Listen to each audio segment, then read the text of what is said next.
Hello my friends, my name is Don and welcome to episode 7 of the Rangers Resurgence, our 2018 Football Manager Let's Play with Rangers. Today we are taking on Aberdeen and then, if I remember correctly, we are taking on Hibs. If I look at the right, that is correct. Yeah, we'll go with Hibs rather than St Johnstone because we've done Aberdeen and St Johnstone last time around. Already got our team selected, so we've got Fotheringham in goal, Tavernier, Wilson, Alves, Lee Wallace, Ryan Jack back in, Graham Dorrans, Candace, Penna returning from injury, Jamie Walker and Morelos almost full strength. Since the last episode where we played Aberdeen and St Johnstone in a row, we beat Kilmarnock 2-0, a penalty from Jamie Walker, and a late goal from Eduardo Herrera coming on off the bench to score. We then beat Hearts 3-1. They went 1-0 up. We replied instantly through Jordan Rossiter, of all people. Then Jamie Walker scoring against his former club. And Jack Adamson, the selfish so-and-so, had an easy pass to his teammate who had an open goal, but instead went himself a beautiful finesse finish into the top corner round the goalkeeper. A little bit annoyed it was selfish, but who cares. Then we lost 1-0 to Partick Thistle. I don't really know what to say about this game. We played reasonably okay. We just couldn't put a shot on target, and they had one counter attack that was major. I think they maybe had a couple of counter attacks, but only one threatening one, and it went in the back of the net, unfortunately. Then we beat Hamilton 2-0, Jamie Walker penalty and Jason Holt on the score sheet.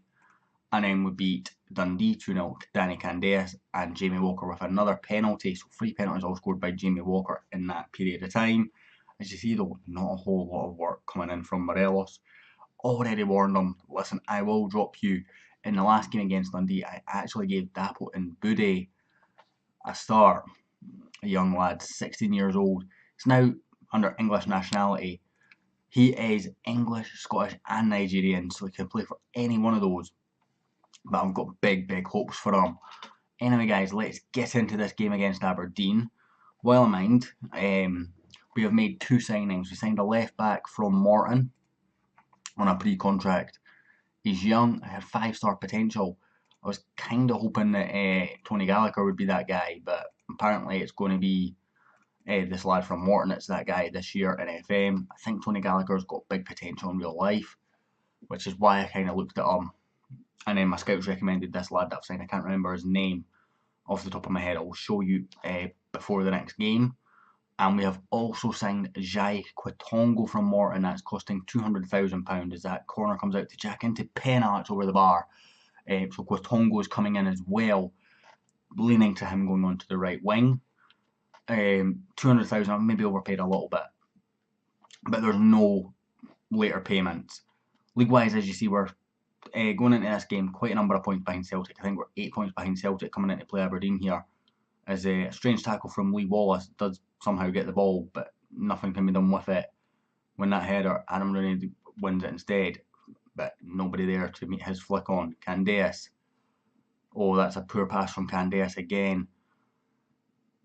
Seeming to be a familiar sight, the poor pass from Candace. They have a couple of bounces in there, and it's worked out for them as Christie's in. Great tackle from young Aidan Wilson. In for Cardozo just to give him a bit of a breather. Candace clears.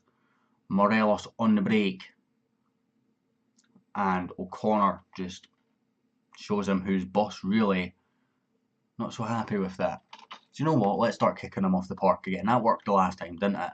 So, Shea Logan, are you the tough guy? Let's go with Joe Lewis first. So, hard tackle, always left foot if I remember correctly. Yes, so always hard left foot. Shea Logan, you're a bit tougher, but again, always hard left. Annie O'Connor, you're the tough guy. So let's go with always and what foot are you? Sorry, buddy. Right footed. So left again. Don Ball. Again, he's a bit tougher, so will not do the hard tackling. Probably won't lose his head too much. Considine we'll start with first. So left footed. Again, not going to nudge him too much. Greg Tansey, we will. So hard right foot. He was left footed, wasn't he? No, he's left. So Graham Shinney is left footed, I know that. Again, he's not going to be the one that we can tackle hard though. So right foot on him. Stevie May, hard and left foot. See, he can't be that quick, can he, Stevie May? He's reasonably actually, so let's not worry about too much about that. Always hard left foot. No, right foot. Let's not show him any stronger foot. Double check. Glad the club will double check that. How quick are you, Scott? Right, you're fairly quick. So okay, hard and left foot. No way, you're left foot, aren't you? Nope. And Adam Rooney, hard and left foot. This worked last time for us, up until the 92nd minute when I had to sort of tinker a little bit to avoid red cards. Let's see if we can frustrate them, get them booked a little bit. We've not started this game well at all. As you see, 3 shots, none on target. That's been a story of our form of late. We did manage a couple of goals recently as Morelos puts that one over the bar again. 0% for shots on target after 4 shots. It's not good enough. And we really need to be starting to make these chances work as straight red for Ryan Jack. Cautious Paul will be happy. Judas, as he calls him, is off. So that's not so good for us. It was a horror tackle to be fair, but I don't think it was that bad. I'm pretty sure he got the ball, maybe arguments from behind. He comes and complains to me that he doesn't get game time, and then in one game that I start him in, he goes in 2-footed from behind. Such a big game as well. I'm far from pleased. We are in Aberdeen, of course, so it's a bit tough. They're always decent away from, at home rather, and they've got good players as well, and are a very well managed club. Cautious Paul I referred to, I mentioned him in the last episode, so I'm not giving him such a big shout out this time, but I'm going to do it anyway. Always calls Ryan Jack Judas. He has a big Aberdeen save, big Aberdeen fan. It's a quality save. Go and check it out. I've enjoyed watching it, even from myself, a Rangers perspective. So give the lad a shout. Go and watch his content and tell him that Don sent you. As Aberdeen on the attack again, it's O'Connor this time. Rossiter marshalling well. Away to Herrera. Back to Jamie Walker. I've made our subs now. We're going to have to get Rossiter to ease on these tackles a little bit, I think. Who are you against, Rossiter? Team instructions. No, it's opposition instructions. Cancel that. So let's stop tackling hard on Greg Tansey, because, to be honest, don't want Rossiter sent off. Go down to 9 men would be shambolic. Knew I shouldn't have told Ryan Jack to tackle hard. Just having here with the free kick in a dangerous area. Jamie Walker puts it over again. Have we even had a shot on target yet? No. 7 shots on target. 7 shots, none on target. This sort of sums us up. We have a lot of shots. This is actually quite a few shots. But we don't put enough on target. And when we've got guys that would expect to do that. Oh, that's a beautiful ball. And Jamie Walker on the rebound. And the 10 men of Rangers go 1-0 up here at Pittodrie. Cautious Paul's now screaming at his screen. I can see it through my webcam. But despite having 10 men and only having put 1 shot on target, we have put the ball in the back of the net. Joe Lewis really maybe should have done better with the first effort, but still gave us a hope. As Aberdeen, no way he's onside there. No way he is onside.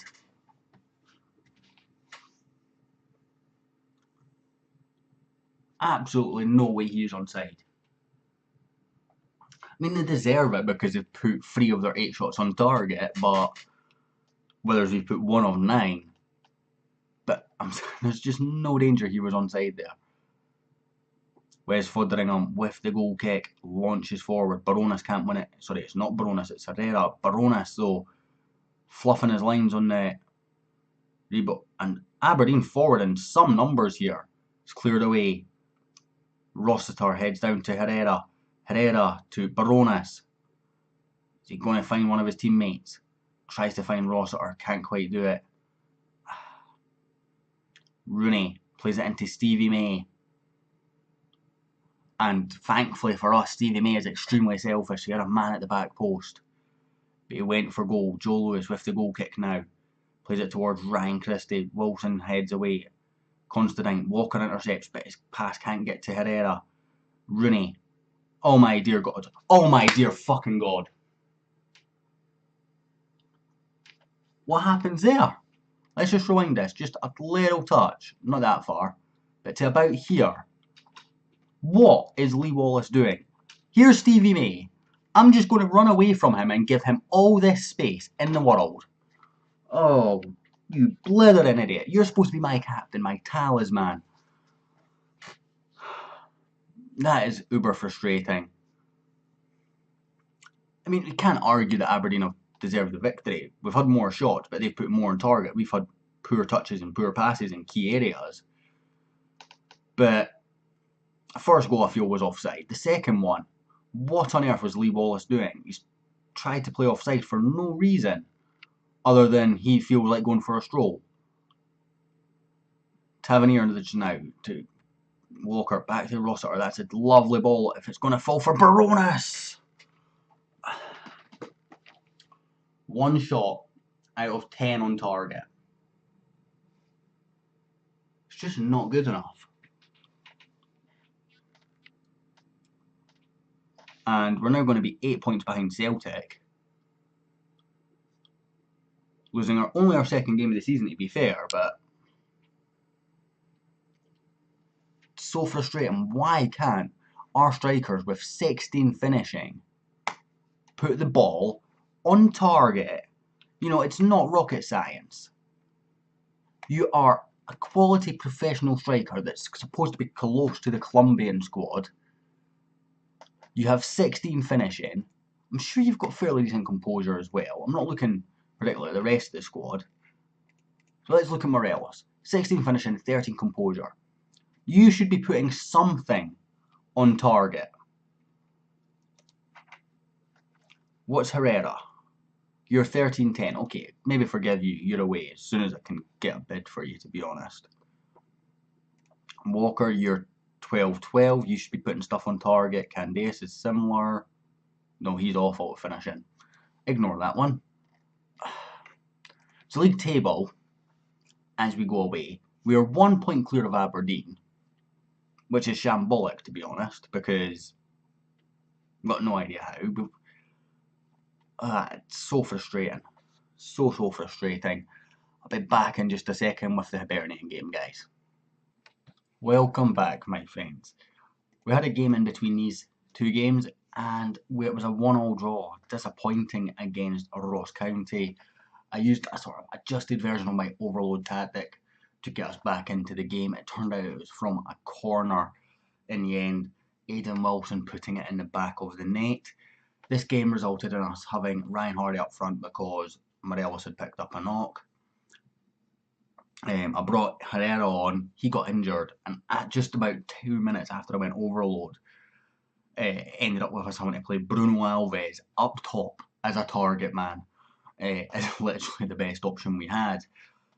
Worked out okay. You know, we started to create chances after that, and might be something I'll look at a bit more because I really don't like Bruno Alves at centre back. I say that we're playing him at centre back today. Before I go into the game, though, let's have a look at the league table because it's obviously changed a little bit. We've only gained a point.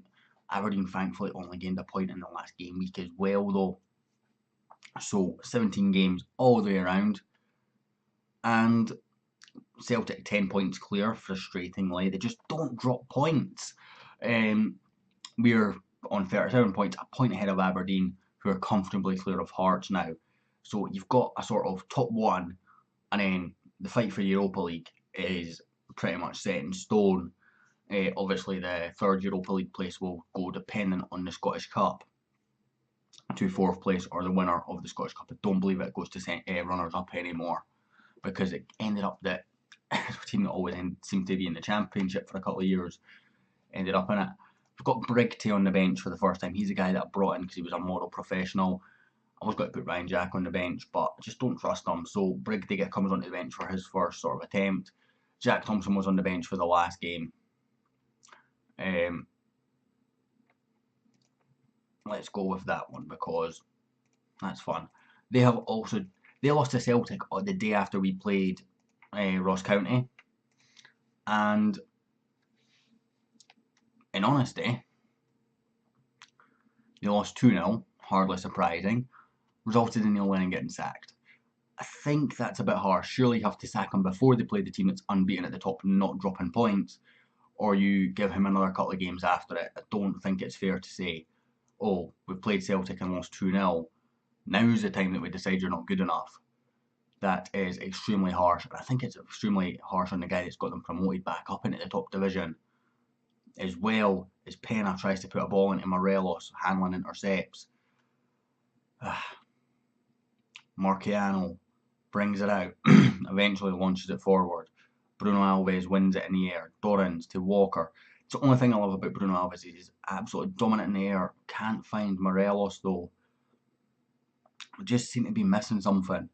Our passes, and it's not one player, it's every single player seems to be having these really strange, weak passes. As McGinn gets in there, West Fotheringham equal to it 2 minutes into this game. I'm also, now that we're in a game, going to apologise for this episode to being late today. I'm actually recording this about 4 hours, just about 4 hours after it was supposed to be released. Simply because I just ran out of time, guys, and I'm really sorry for that. What we understand, there's so many things that have factors in play in my life right now that meant that I was unable to record maybe as fast as I was able to. Anyway, as Hibs come forward again, this time through Murray, they're going to play a good pass into Swanson, good tackle from Fabio Cardozo. They seem to have a lot, like, when I look at the AI, it seems to have adjusted to my tactics. Oh my dear God, West Fotheringham, what are you doing, son? What are you doing? Just stand there. Just dive for it, mate. Just not go, yeah. Actually dive. Going to demand more here from all our players because this is absolutely a horror show again. All positions, select, confirm, shout. And then there's a shout gone. Going to have to start fighting people for being bad because really we're awful right now. We're mid to low sixes every single game. At least we've had a shot on target this game out of our first 2 shots, so that's working out a bit better. I think we had 4 on target in the last game, but we didn't have a shot on target again until about the 80th minute or something like that. It was an absolute horror show, as this is also showing to be. I don't really know what to do to change it, to be honest with you guys. Where is the passion, lads? We're going to have to work something out, but right now it's not working for us. And this was a tactic that's been so dominant for me for years. As Jamie Walker's having a shocker, he's coming off because it's just not playing well at all. We'll bring on Baronis. And we've got Kenny Miller on the bench as well. He might come on for his first game of the season. Somehow that doesn't end up in the back of the net. Bruno Alves winning the header. Comes down, falls nicely, and somehow still doesn't end in the back of the net. Kenny Miller is going to come on. We're going to the old timer because I'm out of options really. Have we got anyone else that can play that right wing role? No, but what we can do is Holt, Dorrans, Pena. That'll work. Let's try this. If that's not going to work after a couple of minutes, we're going to go do what I've done the last game. Throw caution at the wind. Dorrans won't be as good at this as maybe somebody else, so we'll do that. Yeah, Holt, there we go. Team instructions, pump ball into the box, exploit the middle, more direct, much higher tempo, narrow, overload. Yep, we'll do that. Add instruction, over the top of the defence, take long kicks, speed quickly, more risky passes. Done. This is what worked for us against Ross County. Let's hope it works for us against Hibs.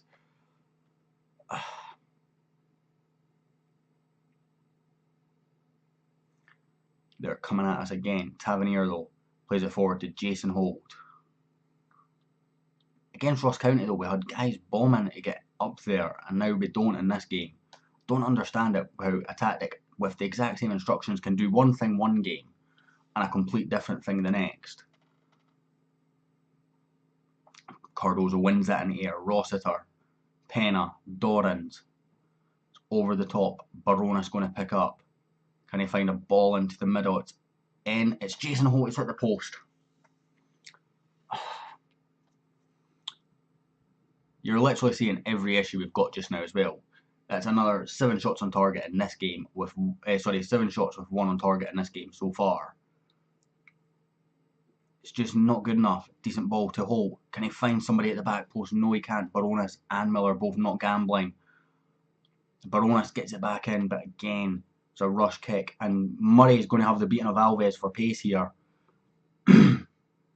But oh, you.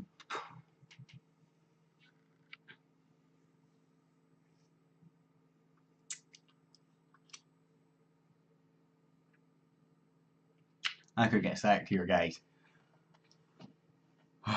Could get sacked here.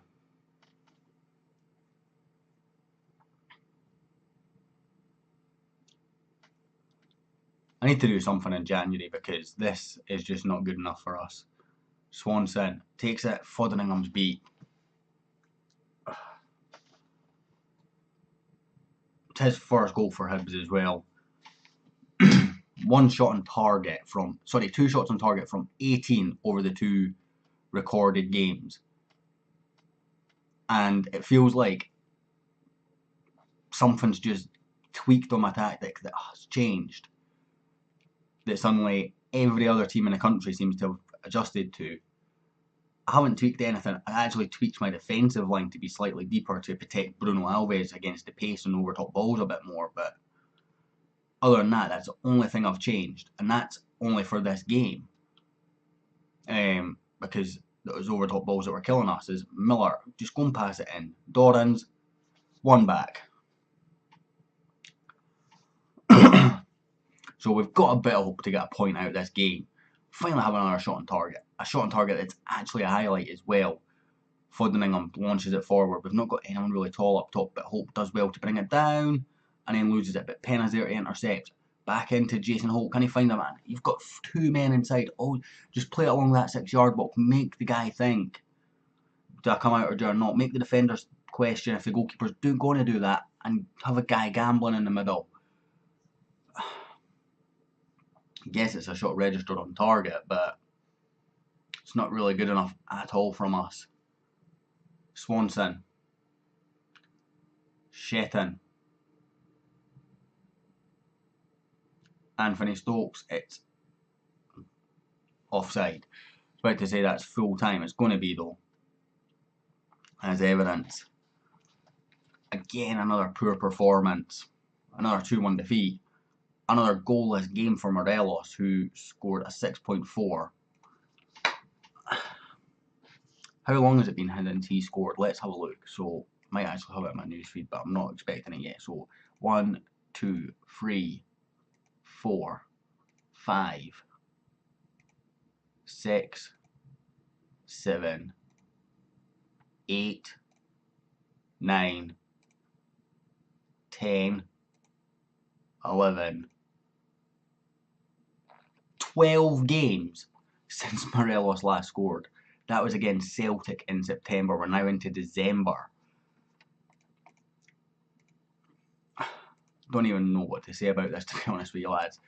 Let's have a look. Let's have a look at ratings here. So anyone can find for that. So Candace will fine. No, we can't. 6.4 is apparently not fineable. Poor performance, fine a week's wages. Yes. Morelos. Can't find him. So warm player. Criticised last game.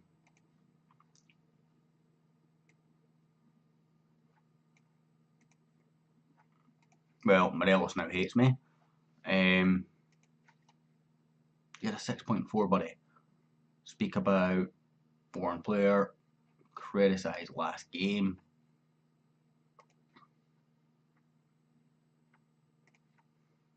And now Candace hates me. So, in the process of trying to fix things, I'm just making things worse. And it's been a bad patch of form, particularly since probably that first Aberdeen game, to be honest. I know we've had a couple of wins in there, but it's been scrappy wins. Apart from Hearts, we played really well in Hearts, against Hearts, to be fair. Every other game, even the 2-2-0s, were quite scrappy. There wasn't a whole lot in it. Let me know what you guys think. We'll be back next episode anyway for Celtic and then Aberdeen again. Hopefully we've got a bit of form by then. It's only a few games away.